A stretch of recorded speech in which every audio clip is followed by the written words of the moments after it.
Writing. The golden sun stretched across the Mediterranean coast, each wave shimmering like silver under the summer light. Sam Heughan relaxed on the chaise longue, eyes closed, listening to the sound of the sea breeze blending with the peaceful rhythm of the new day. Beside him, Caitriona Balfe held a book in her hand, her bright eyes reflecting the sky. "Sam, I don't think I'll ever get tired of this," she said softly, her voice soft as if blending with the sound of the ocean. He tilted his head, looking at his familiar but never-endingly special companion.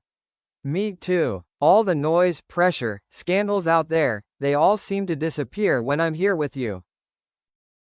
The two of them chuckled, their eyes meeting with a familiarity.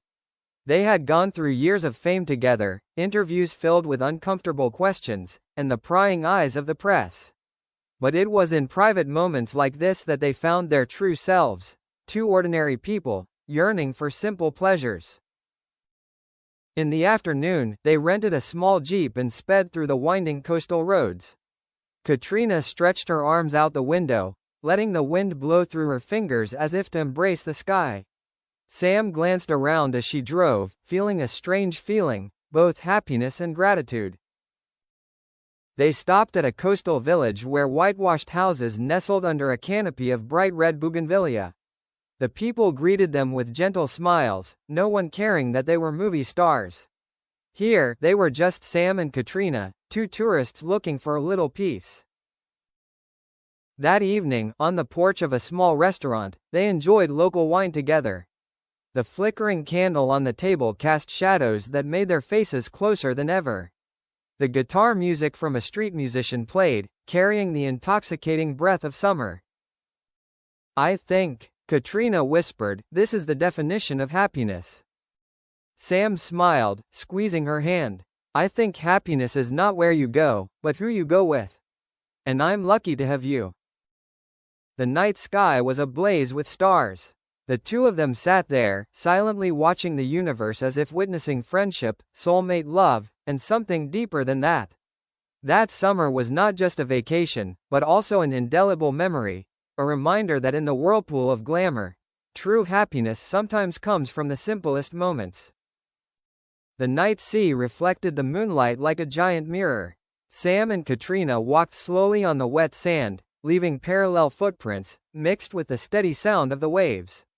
The atmosphere was so peaceful that they thought the outside world had disappeared. "You know," Caitriona paused, her eyes looking far out to sea, "sometimes I think, if there were no rumors, no gossip, life would be much easier." Sam looked at her for a long time and then laughed softly.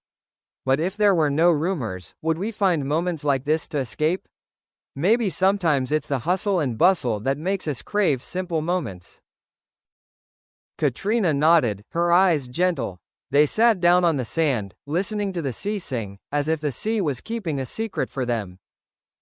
The next day, they decided to hire a small boat to go out to sea. The waves were gentle, the sky was blue, the wind blew Sam's golden hair and a few strands of Caitriona's long, soft hair were flying. They both held the oars, working together in a rhythm that had been familiar for a long time. "Do you think we'll be recognized?" Caitriona asked, smiling and holding her hand to block the sun. Sam shrugged. "If we are, it's okay. I just want to enjoy what I have. And who knows, maybe they'll just see two normal people rowing happily." They stopped in the middle of the sea, dropped the anchor, and let the boat drift gently. Caitriona lay back, eyes closed, hands lightly touching the cool water. Sam sat there watching her, feeling as if time had stopped. Suddenly, a call rang out in the distance. Another boat was approaching. On it were several tourists holding their phones up, their faces eager. "Sam! Caitriona!" the shrill call rang out. Caitriona opened her eyes, slightly surprised, and Sam let out a small sigh. But instead of looking confused, he smiled and waved back. She looked at him, then laughed along. They probably couldn't hide from the eyes of the fans forever, but the important thing was that they were still holding hands, calm about everything. The other boat left after a few photos, leaving the space quiet again. Caitriona turned and whispered, "You're really good at making things easy." "It's because I'm here," Sam replied, his eyes determined. That afternoon, they stopped by a local market. The colorful stalls, the smell of grilled seafood mixed with the taste of tropical fruits made both of them excited. Sam tried on a traditional rough cloth shirt. Caitriona couldn't help but laugh, then pulled him in to take some souvenir photos. An old woman selling goods recognized them, but instead of asking for an autograph or a picture, she just smiled gently and gave Caitriona a shell bracelet. "For you, to remember this land," she said in a gentle voice. Caitriona was touched, gently put on the bracelet and turned to Sam. "See? Sometimes attention is not always scary." He nodded, holding her hand, and continued walking through the crowded market, feeling the warmth from strangers. On the last night of the vacation, Sam and Caitriona decided to climb a small hill near the sea to watch the sunset. As the sun sank, the sky a fiery orange, they sat side by side, saying nothing, just quietly enjoying the moment. "I wish I could keep this moment forever," Caitriona sighed softly, her eyes sparkling in the sunset. Sam turned to her, gently placing his hand on hers. "We don't need to keep it. Because I believe, what is truly precious will always stay in the heart." Caitriona smiled, leaning her head on his shoulder. They sat there, silent, letting the summer sky capture the image of two souls finding peace in each other. And though tomorrow they would return to the spotlight, with its rumors and invisible pressures, this summer would forever be the most beautiful secret they shared. A summer of happiness, freedom, and connection beyond the noise of the world. "We don't need to keep it.